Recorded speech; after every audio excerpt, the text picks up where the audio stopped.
I suppose a lot of our students wouldn't be used to going to libraries and things like that, you know, and they may not realise that they can actually find out the actual location of the book that they need before they go to the library, so that they don't have to ask anybody, or because most of these guys are maybe 18 years old, 19 years old, and they may have inhibitions about going in asking for help even.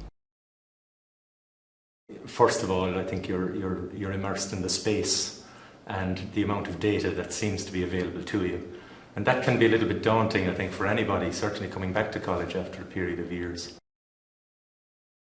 Yeah, I think it's a big barrier actually, you know, it's this intimidation that they feel about, using the library. The library is a wonderful resource. It's a state-of-the-art library with excellent facilities now, but it's just getting the students more familiar with and feeling comfortable around using the library. So it's kind of breaking into the library and not feeling so intimidated.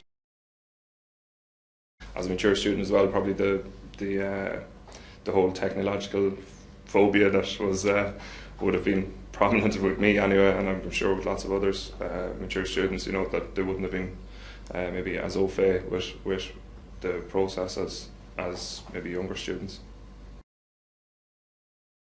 The first barrier is to get in there and to find out what's in there, and I think once they've breach that, and normally they do that because they're given an assignment and there's a requirement to do it.